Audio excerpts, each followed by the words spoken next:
Salut les passionnés, bienvenue sur vaincrelapage-blanche.com. Je vous retrouve comme chaque jour pour cette petite vidéo dans laquelle je réponds à vos questions. Vous me posez toutes les questions que vous voulez en commentaire ou par mail et je vous réponds en vidéo. Aujourd'hui, nous allons répondre à suspense. Daniel masculin, Daniel pour information. Est-ce que tu peux me décrire une de tes sessions d'écriture? Comment tu t'organises? Qu'est-ce qui te passe par la tête? Qu'est-ce que tu te dis? Alors, bonne question. Et en fait, vous allez voir que c'est certainement assez proche de vous et de tous les autres écrivains. Comment se passent les sessions d'écriture? Donc déjà, je sais à quel moment je vais écrire. C'est planifié dans mon emploi du temps. Je sais que tel jour, j'écris telle scène. Parce que voilà, moi je suis pro au plan, vous le savez. Toutes les scènes sont déjà définies avant que je commence à écrire. Tout ça, c'est prévu à l'avance et je sais qu'est-ce qui se passe dans les scènes que je vais être amené à écrire. Et je sais quel jour j'écris quelle scène. Ensuite, quand je termine une scène, il y a quelque chose d'important que je fais, c'est qu'au moment où je finis une scène, admettons je termine la scène numéro 4, et je sais que la scène suivante, ça va être la scène numéro 5 que je vais écrire par exemple le lendemain, et ben, au moment où je termine la scène 4, je regarde déjà la scène 5. Qu'est-ce que ça va être? Quels personnages vont être mis en scène? Quels sont les événements importants que je dois pas oublier? Et déjà, le simple fait de savoir que j'ai cette scène-là à écrire en ayant quelques informations, ben, les idées s'organisent. Pendant le temps où je n'écris pas, entre les deux sessions d'écriture, mes idées s'organisent et là, à ce moment-là, je vais avoir tendance à me dire « Ah tiens, je pourrais ajouter ça, je pourrais ajouter tel truc, tel truc ». Je le prends en note, je le mets de côté, et quand j'arrive devant mon ordinateur pour écrire la scène 5, donc la scène suivante, ben je récupère toutes ces idées qui me sont venues entre-temps, et je les inclus dans le plan. Ce qui fait que mon plan il est plus alimenté, et il va y avoir plus de contenu à ajouter. Je vais avoir moins le syndrome de la page blanche, justement. Ensuite, qu'est-ce qui se passe par la tête? Qu'est-ce qui me passe par la tête, et qu'est-ce que je me dis? Ben comme tout le monde, je me dis que c'est mauvais.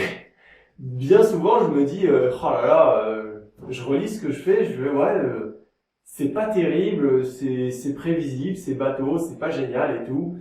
Mais je sais que tout le monde se dit ça.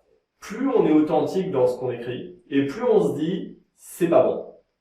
C'est un peu une mauvaise conscience qu'on a quand on est vraiment sincère dans ce qu'on écrit. Ben, on a tendance à se dire, oh là là, ça va pas, ça me plaît pas, voilà, on se remet en question, on n'aime pas. Alors que à l'inverse, si jamais on écrit quelque chose qui est conçu pour ressembler à quelqu'un, soit à un autre auteur ou à un autre livre ou à quelque chose qu'on a vu dans le cinéma et tout, on va dire waouh c'est beau, c'est joli et tout, mais en fait on n'est que en train de copier, voire carrément de plagier, et c'est pas, pour moi c'est pas ça créer. Créer pour moi c'est vraiment être authentique. Et c'est vraiment être soi-même, même si ça oblige à affronter cette appréhension de se dire c'est pas si bon. Parce que de toute façon, une fois que vous faites lire ce que vous avez écrit, et moi je le fais, quand je fais lire ce que j'ai écrit aux personnes autour de moi et qui me disent j'ai vachement accroché tel truc ou j'ai moins aimé ce truc-là, bien souvent les trucs qu'ils aiment pas, c'est pas les trucs qui m'ont inquiété au moment où je les ai écrits. Ça va être autre chose, ça va être des trucs où j'ai été un peu plus négligent sans me rendre compte que c'était bâclé ou quoi, et du coup j'affine après. Mais voilà, le conseil que je peux donner, c'est soyez authentique, proposez-le à la lecture et affinez-le après. N'abandonnez pas au début en vous disant ce sera pas bon, j'abandonne dans le doute. Voilà, le doute ça vous fera jamais avancer. Encore une fois, préférez terminer, proposer quelque chose qui n'est pas parfait et progresser. C'est ça qui vous permettra d'avancer et terminer votre livre et peut-être même être édité. C'est tout ce que je vous souhaite. Voilà pour ta question, Daniel. J'espère que ça t'éclaire, j'espère que ça t'aide et que ça aide aussi tous les autres. N'hésitez pas à me poser vos questions. Je vous réponds comme toujours en commentaire. Je termine sur une petite parenthèse. On me pose souvent la question de qu'est-ce que tu penses de la crise actuelle, le coronavirus? Est-ce que tu crois que c'est vrai? Est-ce que tu penses que c'est pas un truc organisé ou quoi?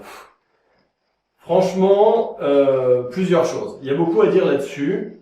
Et la première chose, c'est que si jamais vous êtes en train de vous dire ouais, c'est peut-être une bio-arme pour réguler les populations, patati patata, si vous vous dites ça, moi j'ai envie de vous dire, écrivez des bouquins, vous avez de super idées.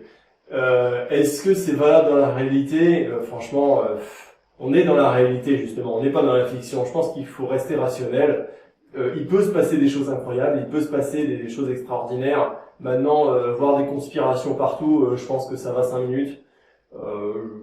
Ça me semble assez peu crédible. Franchement, je pense pas que ce soit une grosse machination prévue par la NASA ou le FBI ou je ne sais quoi. Non, franchement, moi je crois pas à ça. Ce qui est sûr, c'est que voilà. Deuxième chose, qu'est-ce que je pense de la maladie, du confinement et tout? Je suis pas expert là-dedans. Comme je l'ai dit récemment, il y a plus de 500 personnes qui sont inscrites sur mon site. Donc potentiellement 500 personnes qui vont venir voir ces vidéos et qui vont considérer que ce que je dis, ça a peut-être plus de valeur que ce que dit quelqu'un d'autre. C'est pas le cas. Ce que je dis n'a pas plus de valeur que votre voisin ou encore moins que votre pharmacien ou que votre médecin. Je ne suis pas médecin, je ne suis pas pharmacien, je ne suis pas infirmier ou aide-soignant, je ne suis pas spécialiste dans les virus ou quoi que ce soit, je ne suis pas virologue. Par conséquent, je n'ai pas de compétences. Donc je n'ai pas de conseils à donner, hormis écoutez les experts, écoutez ceux qui ont cette connaissance. Moi, je ne l'ai pas, donc je vais pas utiliser ma popularité. Alors, ma popularité, somme toute, très humble, hein, mais quand même, parce que je veux pas vous induire en erreur. J'en sais rien, je n'y connais rien. Vraiment, référez-vous à votre médecin, à votre pharmacien. Ils ont très certainement plus de connaissances et donc de bien meilleurs conseils que les miens. Je suis désolé de faire un peu de langue de bois, j'ai pas envie de vous dire des trucs extraordinaires pour vous faire waouh, c'est un truc de dingue et tout. Voilà, plus de 500 personnes qui me suivent. Pour moi, c'est pas l'occasion de faire du spectacle. Au contraire, ça amène à une plus grande responsabilité. Donc, j'essaie de vous donner une réponse responsable. Vraiment, ce n'est pas mon domaine. Voilà la réponse la plus sincère que je peux faire. Voilà, je suis désolé de terminer sur ça. On va essayer de terminer sur un truc plus fun. N'oubliez pas de me poser les questions, je vous réponds avec plaisir. Vous me les posez par mail ou par écrit dans les commentaires, c'est avec plaisir. Et encore une fois, je lis tous les mails. N'hésitez pas à m'envoyer des mails, j'aime bien lire, j'aime bien échanger avec vous par mail, même si c'est plus discret, ça me dérange pas du tout. Et quand vous me posez des questions, j'y réponds systématiquement. Voilà, je vous retrouve demain pour la vidéo suivante, et d'ici là, je souhaite de vaincre la page blanche, profitez du confinement pour écrire, c'est quand même le bon moment, c'est quand même l'occasion de se lancer dans son roman. C'est tout ce que je vous souhaite. Allez, à demain à tous, ciao.